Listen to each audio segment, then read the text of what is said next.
Hey guys, and welcome to the Captain Fizz and Mask Guy Show. Tonight, we are going to be doing a bit of a rundown on this past weekend's Fanquest from here in Winnipeg. It was an absolute fantastic event for us personally, and I'm sure for quite a few other people. And we can't wait to go off and talk about it. So sit back, relax, listen to some music, and we'll be back in a moment.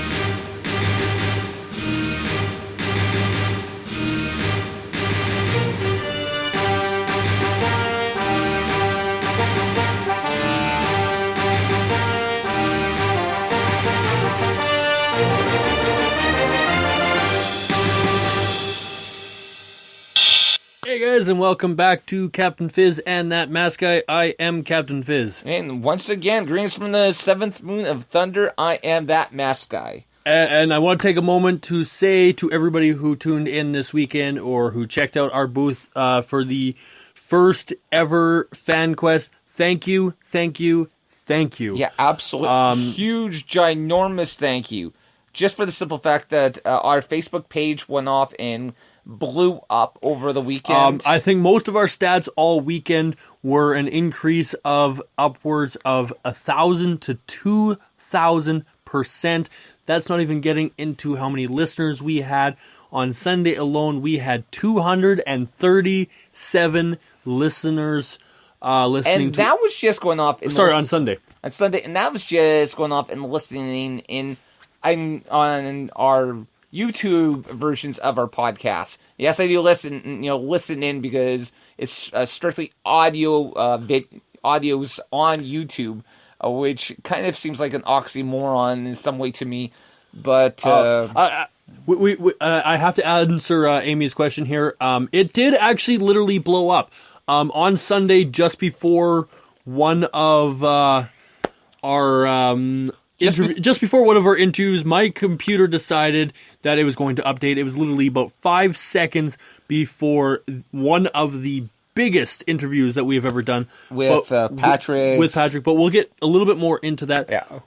We're going to try to do this with taking breath in between. This was a very intense weekend. Not only was it the first ever Fanquest, but it was our first convention actually hosting our own table.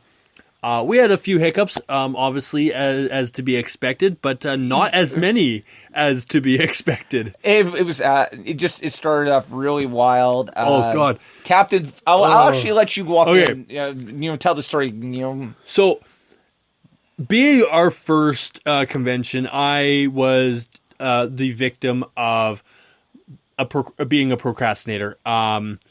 Also, that the issue, I had issues of designing our banner through certain in-town build companies and all that. So I decided to commission our work outside, coming from the States, which is good and all. I really trust the company and whatnot. But anyways, I paid extra money for it to be shipped express so that it would come in on Friday morning. Well, it came in on Friday morning.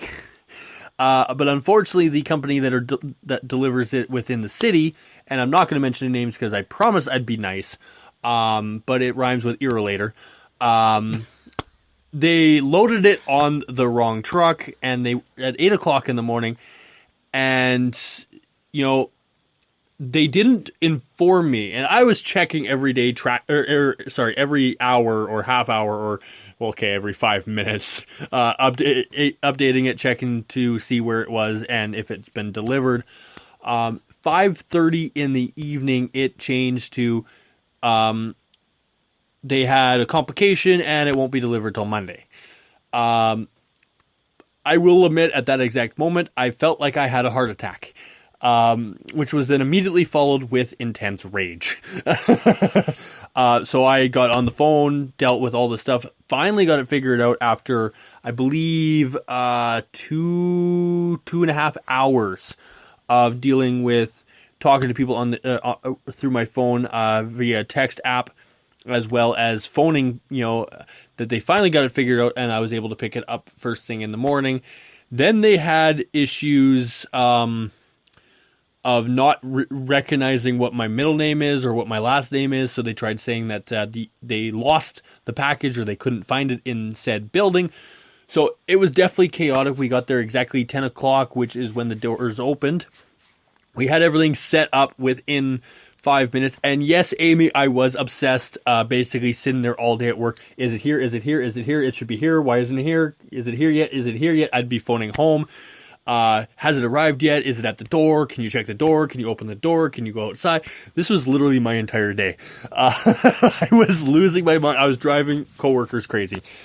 But it all turned out well. We were able to set up in time before, too many guests came in. I think there was only 3 or 4 that were actually walking by before, we actually had anything set up, which was really beneficial.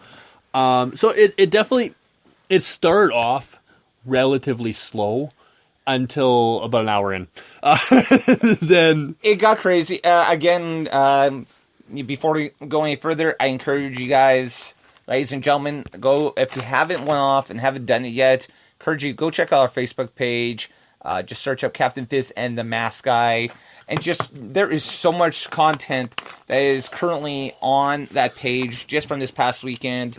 We went off, and with the exception of our interview with Matt Sloan and the gang from Beer and Board Games, which there's actually a funny story behind that, why we didn't videotape that, but we'll get on that after. They were the only. We did Facebook Live videos for every other interview that we went off and did this past weekend, with the exception of them, and we managed to sneak in a picture on our Facebook post when we went off and posted, if you will, the podcast following the interview. And then, there's so much. There was, I personally went off and did a couple of Facebook live videos. Members of our team, including Eagle and Bubbles, went off and did live videos of several other events that were going on, and just posting pictures. We have so many pictures, as well as a lot of the cosplayers, a lot of the guests that were there as well, and just it was an absolutely incredible weekend for all of us. Only I was inappropriate dressed at any point this weekend. No, everybody was absolutely, they were wonderful. The costumes were absolutely stunning and unbelievable.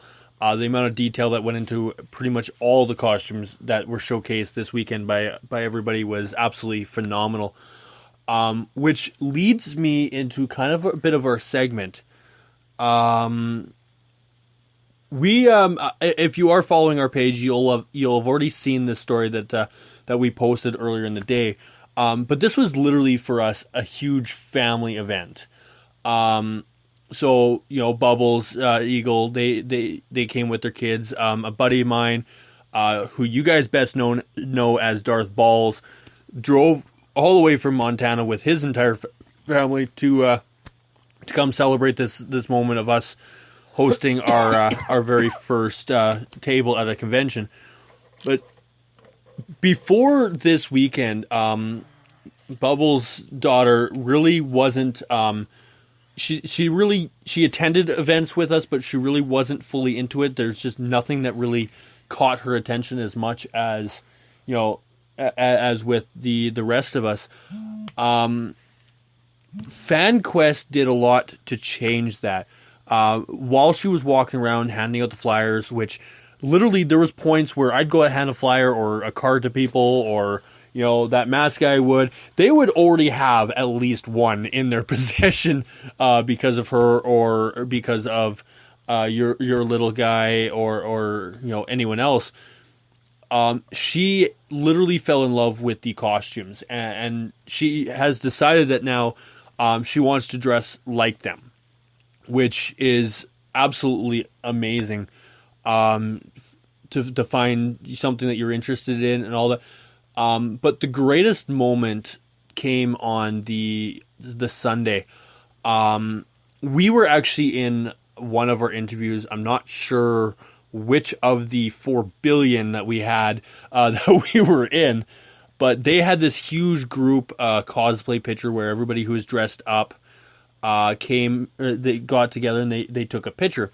Well, the guy from IVR photography, who basically has been going around the whole convention taking pictures and what, saw her, I guess, earlier in the day or whatever, and made it his duty to go find her to make sure she was in this picture with all these cosplayers as well, because she was dressed up as Supergirl. So, they say a picture is worth a million words, and in this case, it truly is. You see all these people sitting there or standing in this group, but if you really look, you see that one Supergirl right in the middle with the biggest smile you could possibly imagine, because she felt like she was part of something where she was included, and she was definitely happy that they made her feel welcome and all. And I have to thank everybody who volunteered with Fanquest, who, the guests, the people who came in who were cosplaying.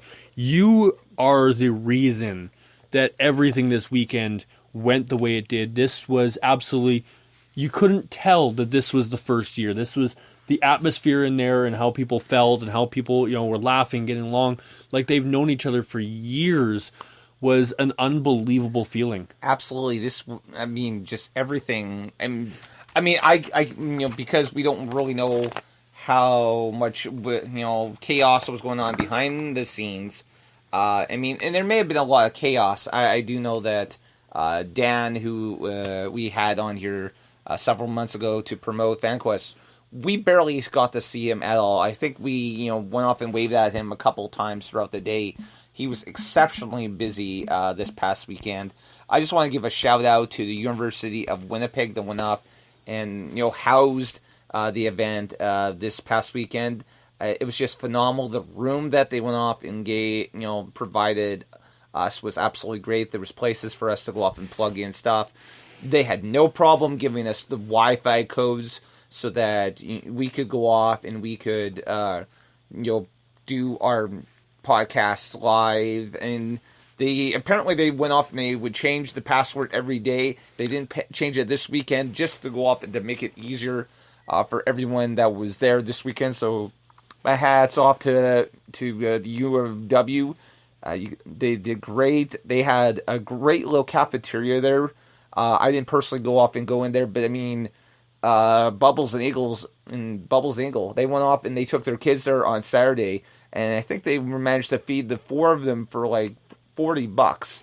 Yeah, I feel ashamed. Actually, I feel really bad with myself. I was a really bad eater this weekend. There was so much going on that I felt like I was being pulled in different directions just because I wanted to make sure everything was kind of going a certain way. I get really anxious and my anxiety starts acting up if I'm not doing something.